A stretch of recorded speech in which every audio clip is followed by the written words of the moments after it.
2 الماریاں بنی ہوئی تھی جن میں کپڑے وغیرہ تھے جو اب سنبھال لیے گئے تھے۔ اس کے علاوہ انگوری نے بات جاری رکھی، انہوں نے مجھے بھی چارپائی سے اٹھا دیا تھا اور بستر کا گدا وغیرہ اٹھا کر دیکھا تھا کہ یہاں میں نے کوئی مشین گن وغیرہ تو نہیں چھپا رکھی۔ ہم باتیں کر رہے تھے کہ غلام دین بھی آ گیا اور ہم بھارتی فوجوں کی اس کارروائی پر تبصرہ کرنے لگے۔ 15 دن گزر گئے۔ ڈاکٹر سیف اللہ کی توجہ سے انگوری کے سینے کا زخم ٹھیک ہو چکا تھا۔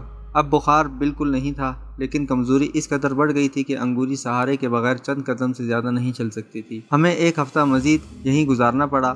اس دوران ادھر ادھر سے کچھ اطلاعات ملتی رہتی تھی۔ ایک اہم اطلاع یہ تھی کہ کمانڈر محب اللہ اور کمانڈر عبدالرشید نے مشترکہ طور پر کارروائی کرتے ہوئے سری نگر کے قریب بڈگام کے ایک بڑے فوجی کیمپ پر حملہ کر کے اسے تباہ کر دیا ہے۔ اس کارروائی میں 6 مجاہدین شہید ہو چکے تھے، جبکہ ایک کرنل اور ایک میجر سمیت 20 بھارتی فوجی جہنم کا ایندھن بن گئے تھے۔ ہمیں یہاں آئے ہوئے تقریباً 1 ماہ ہونے والا تھا۔ میں بیکار پڑے پڑے اکتا گیا تھا۔ انگوری بھی اب بالکل ٹھیک تھی اور اب ہمیں وہاں سے جانا چاہیے تھا۔ ہم نے غلام دین اور بستی کے دوسرے لوگوں کی مہمان نوازی اور محبتوں کا شکریہ ادا کیا اور اگلے ہی روز صبح سویرے بستی سے رخصت ہو گئے۔ اس وقت دن کا اجالا بھی نہیں پھیلا تھا، سرمئی دھندلکا تھا۔ بستی سے نکل کر خوبانیوں والے باغ سے ہوتے ہوئے ہم پہاڑیوں کی طرف جا رہے تھے، جہاں سے ایک راستہ سوپور کی طرف نکلتا تھا۔ یہ کوئی باقاعدہ راستہ نہیں تھا، ٹریک سا تھا۔ اس راستے پر صرف خچر ہی چل سکتے تھے یا جن لوگوں کے پاس موٹر سائیکل ہوتی وہ شارٹ کٹ کے خیال سے یہ راستہ اختیار کرتے۔ لڑکپن میں میں کئی دفعہ اس راستے سے سوپور کا سفر کر چکا تھا۔ ان پہاڑیوں کے راستوں سے تو میں اپنے ہاتھ کی لکیروں کی طرح واقف تھا، اس لیے یہاں بھول جانے کا تو کوئی اندیشہ نہیں تھا، اور اسی لیے میں اصل راستہ چھوڑ کر پہاڑیوں میں تنگ سی پگڈنڈیوں پر چل رہا تھا۔ انگوری بھی میرے ساتھ چل رہی تھی۔ کسی وقت وہ پیچھے رہ جاتی تو مجھے تھوڑی دیر کے لیے رک جانا پڑتا۔ دن کی روشنی پھیل رہی تھی اور دھوپ بھی نکل آئی۔ دھوپ کی وجہ سے ہمیں کوئی پریشانی نہیں ہوئی، کیونکہ ان پہاڑیوں پر چنار، چیڑ اور دوسرے درختوں کی بہتات تھی۔ سوپور کا فاصلہ 18 میل سے زیادہ نہیں تھا اور میرا خیال تھا کہ ہم دوپہر تک وہاں پہنچ جائیں گے۔ ہم نے دھوپ تیز ہونے تک خاصا فاصلہ طے کر لیا تھا۔ انگوری تھک کر ایک چھوٹی سی ندی کے قریب بیٹھ گئی۔ اس نے چند گھونٹ پانی پیا اور پھر میری طرف دیکھتے ہوئے بولی، مجھے بھوک لگ رہی ہے بڑے زوروں کی۔ کیا؟ میں نے اسے گھورا۔ روانہ ہونے سے پہلے تم نے 2 روٹیاں کھائی تھی، وہ ہضم ہو گئیں۔ انگوری مسکرائی۔ پوٹلی کھولو، کچھ کھائے بغیر میں آگے نہیں جا سکتی۔ میں اس کے قریب بیٹھ گیا۔ انگوری کے لیے تھوڑی دیر آرام کر لینا ضروری تھا۔ وہ طویل بیماری سے اٹھی تھی اور پہاڑیوں میں چلتے رہنے سے اس کی طبیعت دوبارہ خراب ہو سکتی تھی۔ کھانا کھانے کے تقریباً آدھے گھنٹے بعد ہم دوبارہ چل پڑے۔ ٹھہر کر چلتے ہوئے 2 بجے کے قریب ہمیں ایک بار پھر رک جانا پڑا۔ یہاں پر ایک چشمے کے قریب بیٹھ کر ہم نے بچی ہوئی روٹی کھائی۔ جس جگہ ہم بیٹھے تھے وہاں سے 2 فرلانگ آگے بارہمولہ کو ہندواڑہ سے ملوانے والی ہائی وے تھی، اور اس ہائی وے کے دوسری طرف کچھ فاصلے پر میرا قصبہ سوپور تھا۔ اس ہائی وے پر ان دونوں شہروں کے درمیان بسوں اور جیپوں کا ٹریفک جاری رہتا تھا اور فوجی گاڑیاں بھی گشت کرتی رہتی تھی۔ ہم تازہ دم ہو کر چٹانوں میں چلتے ہوئے ہائی وے کے قریب آ گئے۔ اس طرف سے ایک فوجی ٹرک اور جیپ تیز رفتاری سے گزرتے ہوئے نظر آئے۔ میرا دل تو چاہا کہ فائر کھول دوں، لیکن کوئی فائدہ نہ ہوتا۔ ہم محض 2 رائفلوں سے ان کا کچھ نہیں بگاڑ سکتے تھے۔ البتہ یہ ضرور ہوتا کہ ہم ان درندوں کے گھیرے میں آ جاتے اور وہ ہمیں گولیوں سے چھنی کر دیتے۔ جیپ اور ٹرک کافی دور نکل جانے کے بعد میں ایک بار پھر محتاط نگاہوں سے دائیں بائیں دیکھنے لگا اور چٹانوں سے نکل کر تیزی سے دوڑتا ہوا سڑک پار کر کے دوسری طرف چٹانوں میں پہنچ گیا۔ اس طرف چھوٹی پہاڑیاں تھیں جو سبزے سے ڈھکی ہوئی تھی۔ میں نے انگوری کا ہاتھ پکڑ رکھا تھا اور ہم مسلسل بلندی کی طرف جا رہے تھے۔ پہاڑوں پر چنار کے درختوں کے نیچے پہنچ کر ہم رک گئے اور دوسری طرف دیکھتے ہی میرا دل اچھل کر حلق میں آ گیا۔ نشیب میں تقریباً 2 میل کے فاصلے پر میرا گاؤں تھا۔ سوپور کے قصبے میں جگہ جگہ سے سیاہ دھوئیں کے بادل اٹھ رہے تھے۔ سوپور جل رہا تھا، میرا گاؤں جل رہا تھا، میرا کشمیر جل رہا تھا۔ میں اپنی جگہ پر کھڑے کھڑے لڑکھڑا گیا۔ مجھے یوں لگ رہا تھا کہ جیسے میرے ارد گرد پہاڑوں اور چنار اور چیڑ کے درخت بڑی تیزی سے گردش کر رہے ہوں۔ انگوری نے میرا ہاتھ پکڑ کر مجھے ایک پتھر پر بٹھا دیا۔ میں نے اپنا سر دونوں ہاتھوں میں تھام رکھا تھا۔ انگوری میرے کندھے پر ہاتھ رکھے کھڑی تھی۔ کئی منٹ بعد میرے حواس بحال ہو سکے تھے اور پھر فضا میں گرر گرر کی آواز سن کر میں چونک گیا اور سر اٹھا کر ادھر ادھر دیکھنے لگا۔ انگوری بھی متجسس نگاہوں سے ادھر ادھر دیکھ رہی تھی۔ وہ دیکھو، وہ۔ اس نے ایک طرف اشارہ کیا۔ میں نے گردن گھما کر اس طرف دیکھا جس جگہ سے ہم نے سڑک پار کی تھی۔ وہاں سے تقریباً 2 میل آگے ایک ذیلی سڑک ہمارے قصبے کی طرف مڑتی تھی اور اس